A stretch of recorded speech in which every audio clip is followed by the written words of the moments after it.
జనసేన అధినేత deputy CM Pawan Kalyan ఒక సైన్యంలా దూసుకువెళ్తున్నారు. పవన్ కళ్యాణ్ నేనొక్కడినే అంటూ అతడే ఒక సైన్యంలా ముందుకు కదులుతున్నారు. ఒక్క మాటలో చెప్పాలంటే సరైనోడి చేతిలోకి పవర్ వస్తే పరిస్థితి ఎలా ఉంటుంది అనేది సినిమాల్లో అందరూ చూసే ఉంటాం కదా. ఇప్పుడు పవన్ కళ్యాణ్ రూపంలో నిజ జీవితంలో చూస్తున్నాం. ఈ మాటని వ్యతిరేకించే వాళ్ళు ఉన్నప్పటికీ అంతకు మించి సపోర్ట్ చేస్తున్న జనం ఉన్నారు. ఇందులో ఎలాంటి సందేహాలు అక్కర్లేదు. ఇంతకీ పవన్ కళ్యాణ్ నాడు చంద్రబాబు అరెస్ట్ మొదలుకొని ఇవాల్టి వరకు చేసిన ఘనకార్యాలు ఏంటి, ప్రజలు కూటమి పార్టీ నేతలు ఏమనుకుంటున్నారు అనే ఇంట్రెస్టింగ్ విషయాలు తెలుసుకుందాం. సెంటర్ అయినా స్టేట్ అయినా ఏదైనా సరే నేను దిగనంత వరకే, వన్స్ రంగంలోకి దిగితే సీన్ వేరే ఉంటుంది అని పవన్ కళ్యాణ్ రియల్ లైఫ్ లో చేసి చూపిస్తున్నారు. ఇందుకు ఒకటా రెండా లెక్కలేనన్ని సంఘటనలు మన కళ్ల ముందే జరిగినవే చక్కటి ఉదాహరణలు. నాడు చంద్రబాబు అరెస్ట్ అయినప్పుడు కూటమిగా కలిసి ముందుకెళ్లాలనే ఆలోచన, వైసీపీని అధఃపాతాళానికి తొక్కి పడేస్తానన్న శపథం నిజం చేసి చూపించడం,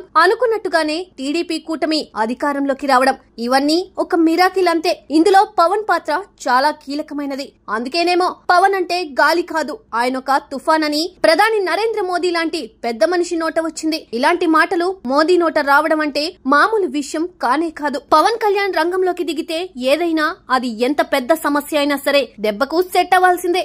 ఎన్డీఏ కూటమి ఏపీలో గెలిచిన మరుక్షణం నుండి శాంతి భద్రతలు, లా అండ్ ఆర్డర్ అనేది లేకుండా పోయింది. ఇందుకు నిన్న మొన్నటి వరకు జరిగిన హత్యలు, అత్యాచారాలు, గొడవలే కారణం. అందుకే ఇవన్నీ చూడలేక నేరుగా పవన్ రంగంలోకి దిగి ఏకంగా హోంశాఖ మంత్రి వంగలపూడి అనితకే వార్నింగ్ ఇవ్వడంతో దెబ్బకు అన్నీ సెట్ అయ్యాయి. ఎంతలా అంటే నేరుగా సీఎం చంద్రబాబు కలుగు చేసుకుని కొత్త చట్టం తీసుకుని వచ్చేంత.